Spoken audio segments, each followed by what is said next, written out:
예언자란 정치 혁명가이자 종교 혁명가였다. 선거 연설이라고 표현하면 다소 오해가 있을 수 있습니다. 그렇지만 마치 야당 후보자가 확성기에 대고 원폭 반대, 미군 기지 철수하라 라고 외치듯이 그곳에 모여드는 민중들에게 연설하고 있었습니다. 어떻게 해서든지 유다를 로마에서 해방시켜 옛날의 긍지를 되찾아야 한다 라고 말입니다. 오스카 와일드의 희곡에서 보신 적이 있겠지만 살로메 때문에 참수당한 요한 세례자도 이 유다 광야에서 민중들에게 혁명을 설파했던 과격파였다고 할 수 있습니다. 단지 일본의 경우와 다른 점은 당시 유다는 정치와 종교가 결부되어 있었다는 점입니다. 요컨대 유다의 정치는 유다교라는 종교와 아주 밀접한 관계를 지니고 있어 정치를 개혁한다는 것은 유다교의 정신을 쇄신함을 의미했습니다. 그렇기에 요한 세례자 같은 사람들은 정치 혁명가인 동시에 주류파가 주도하는 유다교의 혁명을 꾀하는 사람이기도 했습니다. 이러한 사람들을 오늘날에는 사회혁명가라고 부르지만 성경에서는 예언자라고 부르고 있습니다. 예언자란 미래의 일을 예언한다는 의미가 아니라 한자로는 은행에 돈을 맡긴다는 뜻인 예와 말이라는 뜻인 언이라고 씁니다. 이 말 그대로 예언자란 하느님의 말씀을 맡고 있다는 의미이지 결코 미래의 일을 예언한다는 노스트라다무스 같은 사람을 가리키는 것은 아닙니다. 그런데 예수가 태어났을 때에는 이러한 혁명가, 즉 예언자들이 유다 북부, 서부, 동부, 그 중에서도 예루살렘 남부의 유다 광야에 모여 잘못된 정치를 하며 타락하는 주류파를 비난하는 혼란한 시대였습니다. 목수 예수, 나자렛에 사는 가난한 서민. 예수가 나자렛에서 태어났다는 점은 성경에서 가장 오래된 마르코 복음서에 기록되어 있기 때문에 확실할 것입니다. 오늘날 나자렛은 관광객이나 장사꾼이 돌아다녀 소란스러운데 올리브밭, 사이프러스 나무와 우산 형태로 뻗은 소나무 언덕으로 둘러싸인 이 도시를 가만히 보고 있으면 곳곳에서 비참한 삶들이 눈에 들어옵니다. 요한복음서에는 나자렛에서 무슨 좋은 것이 나올 수 있겠소? 라는 당시 사람들의 말이 쓰여 있습니다.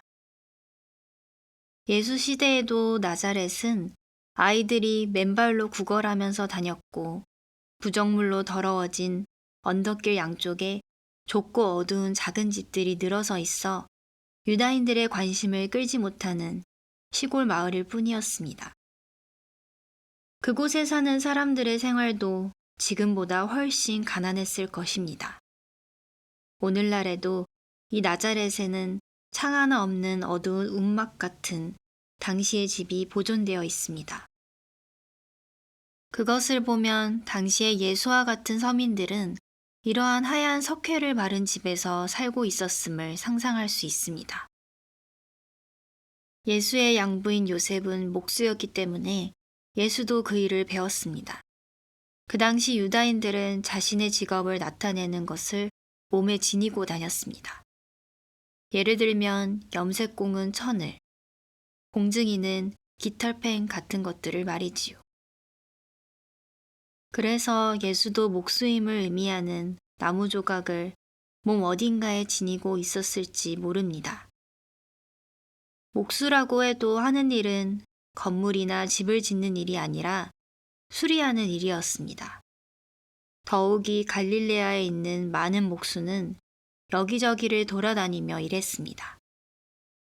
예수도 한 곳에 자리 잡고 가게 같은 것을 가지고 있지 않고 나자렛이나 그 근처로 일거리를 찾아다녔을 것입니다. 예수는 목수 일을 하면서 자신과 같은 계층 사람들의 고통이나 슬픔을 뼈저리게 느꼈을 것입니다. 생활 속에서 그들의 사고방식도 체험했겠지요. 그렇기에 성경에서 예수가 하는 비유를 보면 결코 어렵지 않습니다. 서민들의 생활이 묻어나는 것밖에 없습니다. 은전 10잎을 가지고 있던 부인이 한 잎을 잃어버려 집안을 샅샅이 뒤지는 이야기가 성경에 나옵니다. 그런 이야기가 어쩌면 당시 그의 집에서 있었던 일인지도 모른다는 생각이 듭니다. 밀가루서 말 속에 누룩을 집어넣은 여자의 이야기도 아마 어머니 마리아에게 있었던 일이었을지 모릅니다.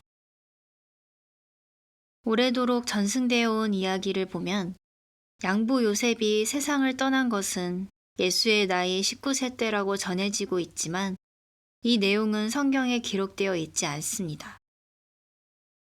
아버지가 세상을 떠난 후에 어머니 마리아를 부양하는 것은 예수의 몫이었던 듯합니다. 예수의 형제가 몇 명이었는지도 불분명합니다. 마테오복음서 13장 55절이나 마르코복음서 6장 3절을 근거로 그에게는 야고보, 요셉, 시몬, 유다, 형제 4명과 많은 누이가 있었다고 하는 학자도 있습니다. 가톨릭에서는 예수에게 형제가 없고 마테오나 마르코가 말하는 형제나 누이는 사촌을 가리키는 것이라고 여깁니다. 이렇게 입장이 서로 다른 것은 중근동에서는 습관적으로 사촌을 형제라고 불렀고 히브리어에는 사촌을 가리키는 정확한 말이 없기 때문입니다. 어쨌든 예수는 청년기까지 많은 친척과 동네에 모여서 생활하며 양식을 얻기 위해 노동을 하고 있었습니다. 당시 그가 목격한 것은 빈곤하고 힘든 생활만은 아니었습니다.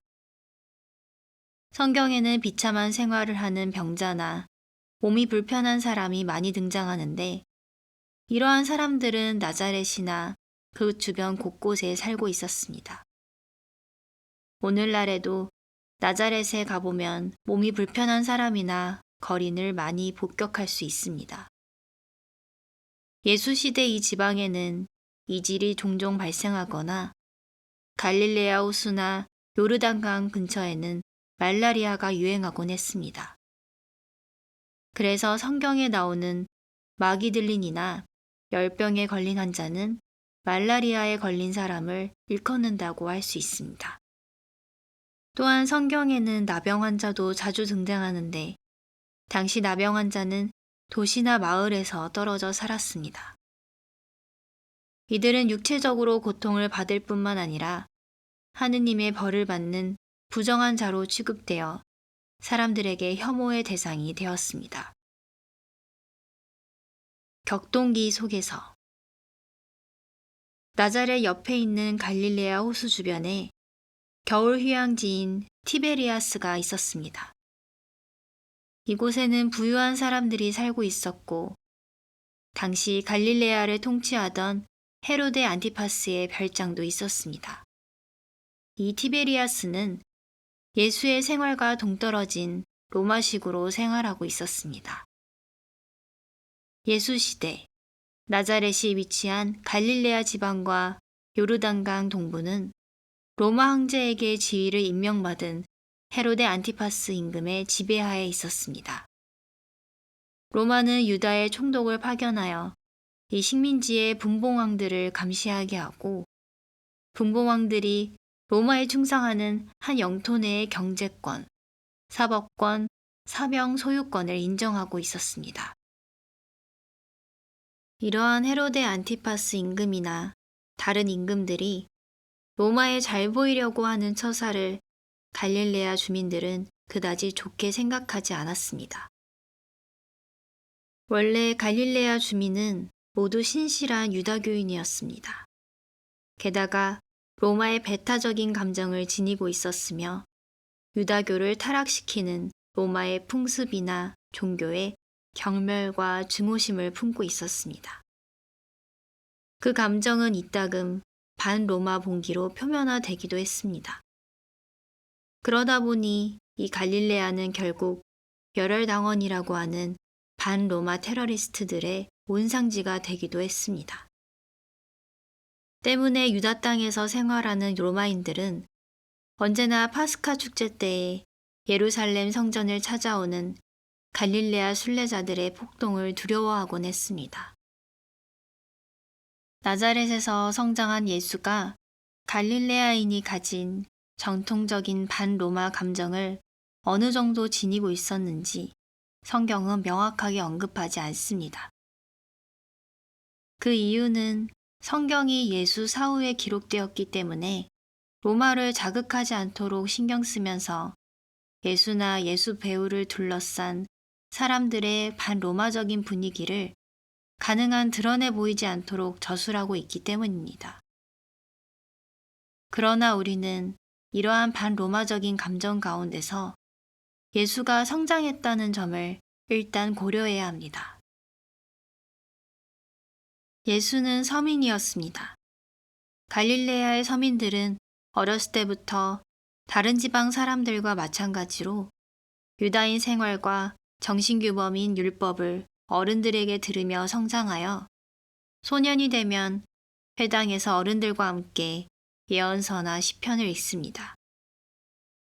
이 나자렛에서 예수는 노동자의 땀 냄새와 그들의 비참하고 가난한 삶을 몸소 겪으며 회당에서 다른 사람과 함께 구약의 여러 책을 읽었을 것입니다. 나자렛에서 생활하는 동안 예수는 외적으로 전혀 특별할 것 없는 목수일 뿐이었습니다. 게다가 일본식으로 말한다면 예수라는 이름은 타로, 지로, 사부로 혹은 하루오 같은 어디서나 들을 수 있는 흔한 이름입니다. 오늘날에도 예수라는 이름을 가진 유다인이 많이 있습니다. 예수와 동시대의 예언자 가운데도 예수라는 이름을 가진 사람이 있습니다. 그는 그렇게 흔한 이름을 가진 채 다른 사람들과 다름없이 평범한 일상을 보냈습니다.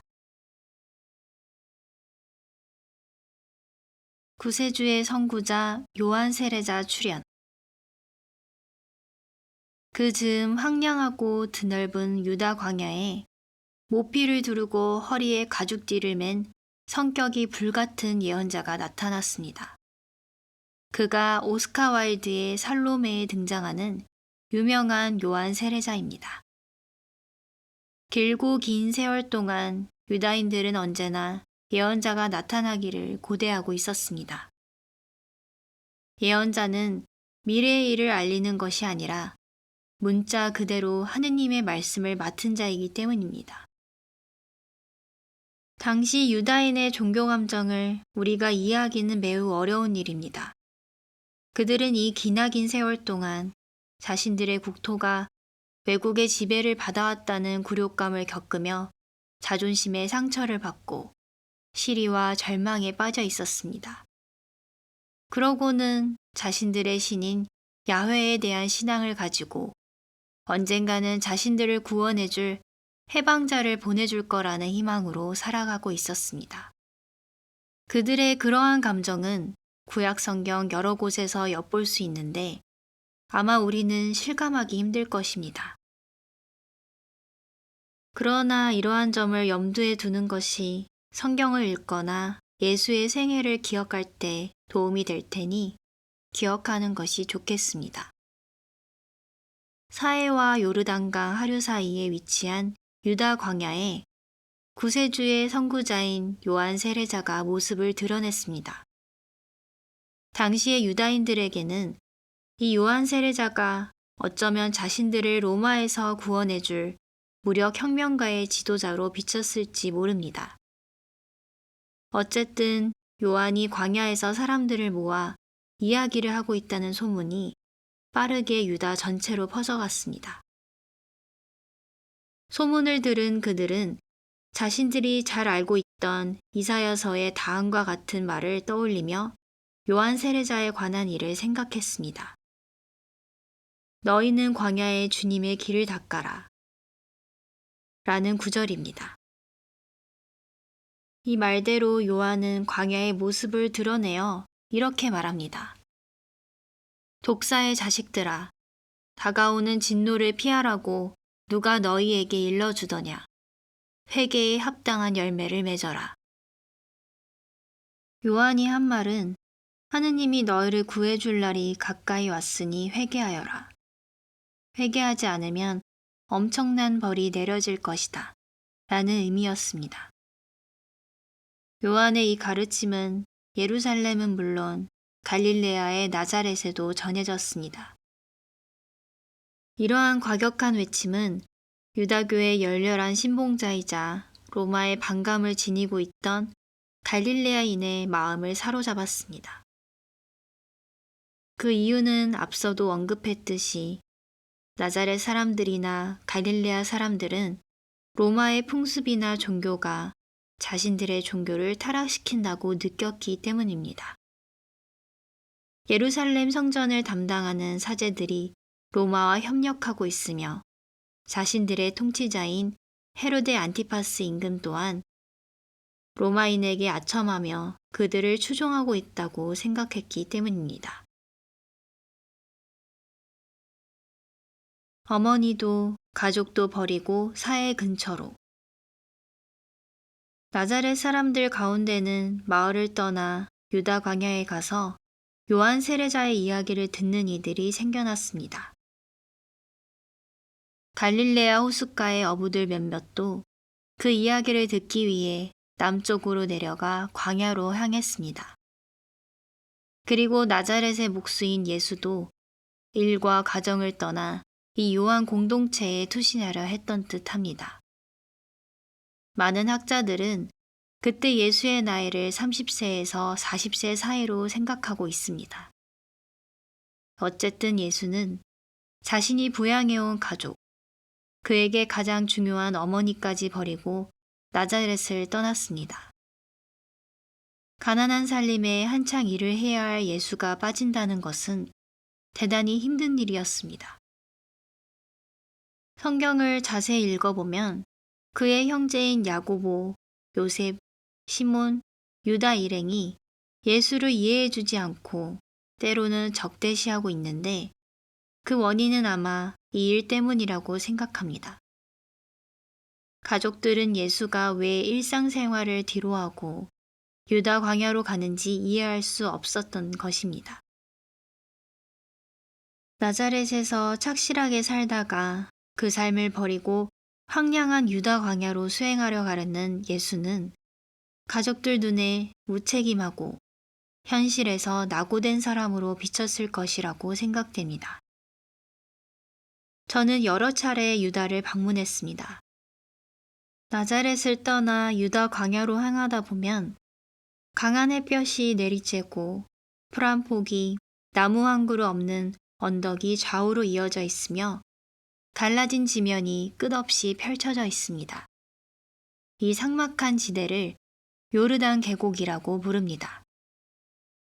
이 계곡을 따라 남쪽으로 내려가다 보면 산화된 해골처럼 생긴 민둥산이 지평선에 이어지다가 군데군데 몇 그루의 관목과 가시나무가 자라난 지대가 나타납니다. 그곳부터는 생물이라고는 전혀 찾아볼 수 없는 갈색의 광야가 사해 근처까지 펼쳐집니다. 이것이 유다 광야입니다. 물고기 한 마리도 살지 못하는 사해에는 모압의 산 그림자가 죽은 듯한 수면에 비치며 영원토록 침묵하고 있습니다. 민둥산들 사이에는 깎아낸 듯한 절벽이 있고 와디라고 불리는 물 없는 계곡의 흔적이 쭉 뻗어 있습니다. 유다 광야에서 세례받은 예수. 유다 광야는 여름이 되면 끔찍한 더위가 엄습합니다. 밤에는 모든 것이 침묵에 쌓여 산도 계곡도 고요히 웅크리고 있습니다. 유다인들은 하느님을 생각하거나 고독에 잠기거나 묵상할 때 이곳을 찾습니다. 반항자들의 도피처이기도 했으며 반로마 혁명가들의 요새로도 이용되곤 했습니다. 예루살렘 성전을 담당하던 유다교 주류파에게서 박해를 받던 에세네파 신자들이 이곳에 수도원을 세우고 오랫동안 엄격한 수도 생활을 하고 있었습니다. 또 예수 사후에 반란을 일으킨 유다인들이 이 광야를 최후 거점으로 하여 저항하다가 전멸했습니다. 예수는 틀림없이 유다 광야를 흐르는 요르단강 주변에서 엄청나게 많은 사람들이 요한에게 세례를 받기 위해 줄지어 기다리는 장면을 보았을 것입니다. 당시 유다교에는 세례라는 그리스도교의 특이한 의식이 없었습니다. 세례 의식을 행했던 것은 로마에서 쫓겨난 에세네파와 이 요한 세례자 공동체뿐이었습니다. 예수는 군중에 섞여 요르단강에서 요한 세례자에게 세례를 받습니다. 구약에 너희에게 정결한 물을 뿌려 너희를 정결하게 하겠다. 너희의 모든 부정과 모든 우상에게서 너희를 정결하게 하겠다. 라는 말이 있습니다. 이 말대로 요한 세례자는 세례를 베풀었던 것입니다. 나중에 그리스도교에서 주는 세례는 이 요한 세례자의 세례를 답습한 것이라고 합니다. 세례를 받은 후 예수는 다른 사람들과 마찬가지로 얼마간 이 공동체에 머물렀습니다. 예수는 가죽옷을 두른 격정적인 예언자 요한에게 처음에는 경외하는 마음을 지녔을 것이며 그의 영향을 받았을 것입니다. 요한 공동체에서 예수는 자신을 드러내지 않았습니다. 그것이 이 공동체의 모든 것에 동의했다는 의미는 아닙니다. 그렇지만 예수는 분명히 예루살렘 성전과 유다인 최고의회를 지배하는 유다교 주류파를 규탄하는 요한 세례자의 목소리에 공감하고 있었습니다. 예루살렘 귀족 사제로 구성된 사두가이파는 성전을 관리하는 특권에 매달려 선조에게 물려받은 제의적인 업무만 완고하게 고집할 뿐 민중과 완전히 단절되어 있었습니다. 그들은 유다에 파견된 로마 총독 빌라도와 타협해서 겨우 자신들의 권리를 보호하고 있었지요. 한편 바리사이파는 사두가이파보다 훨씬 민중과 가까웠지만 무의미한 율법 해석에 몰두하여 사람을 위한 율법이 아니라 문자 그대로 율법을 위한 율법에만 집착하는 무리였습니다. 이러한 유다교 주류파의 자세를 맹렬히 질책하는 요한의 가르침에는 틀림없이 갈릴레아에서 자란 예수에게 공감을 불러일으키는 그 무엇인가가 있었을 것입니다.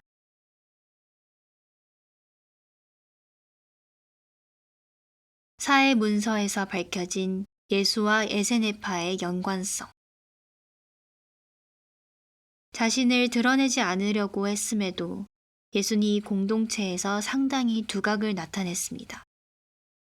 그리고 그 후 바로 옆에 있던 에세네파 공동체 근처에서 수행을 했습니다.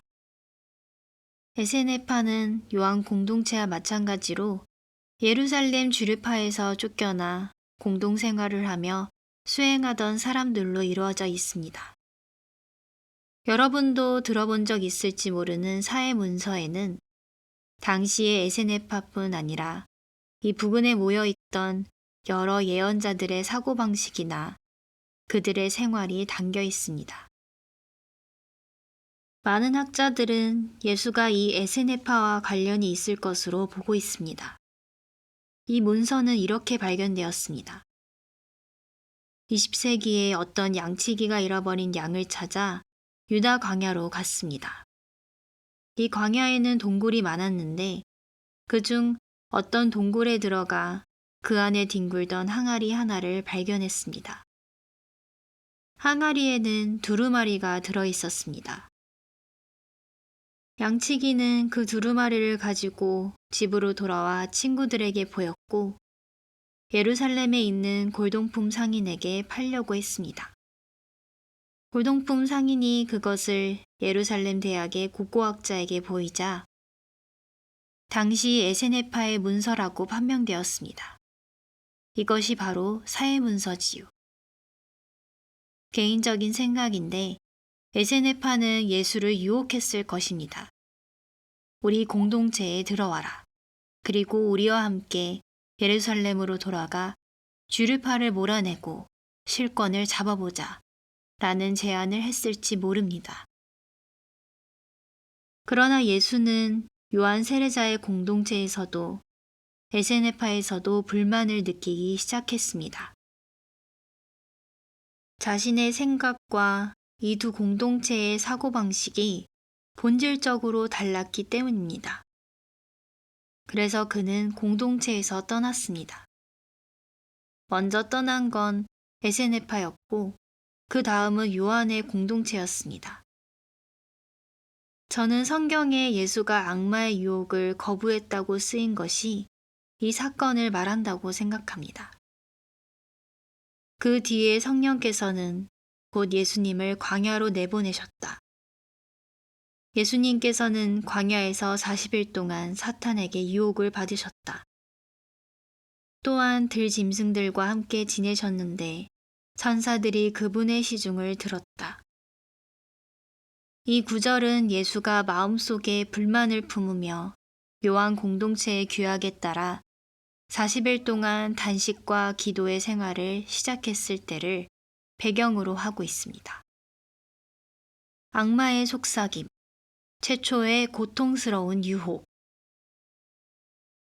성경에는 광야에서 첫 번째로 악마에게 유혹을 받은 사건이 기록되어 있습니다.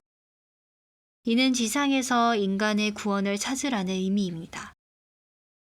대가로 지상의 모든 권력을 주겠다는 약속인데 에세네파가 추구했던 것입니다. 예수는 에세네파의 사람들의 유혹을 거절했습니다. 그런 상황이 악마가 유혹하는 장면에 상징적으로 생생히 묘사되어 있습니다. 악마는 당신이 하느님의 아들이라면 이 돌더러 빵이 되라고 해보시오 라고 독촉하는데 그것은 바꿔 말하면 지상의 빵은 그 어떤 구원의 말보다도 중요하지 않은가 라는 공동체 지도자의 진의를 나타내고 있습니다. 내가 저 나라들의 모든 권세와 영광을 당신에게 주겠소 라는 말은 에세네파 사람들이 비로소 자신들의 본심을 털어놓았다고 볼 수 있습니다. 우리들은 사두가이파와 바리사이파를 몰아내고 예루살렘 성전을 차지하고자 하는데 너도 참여해라 라는 의미입니다. 이 유혹을 예수는 최종적으로 거부했습니다. 예수에게 이것은 뿌리치기 힘든 유혹이고 시련이었습니다. 우리 공동체에 들어오면 지상에서 누릴 수 있는 모든 행복을 주겠다. 공동체의 지도자로 받아들이겠다. 라는 유혹을 물리치는 것은 젊은 예수에게 첫 번째로 다가온 힘든 시련이었을 것입니다. 그렇지만 그는 그 시련을 통해 자신이 찾고 있는 것, 자신의 독자성을 점차 발견했습니다. 그들의 유혹을 거절했을 때 예수는 비로소 자신의 길을 깨달았던 것입니다.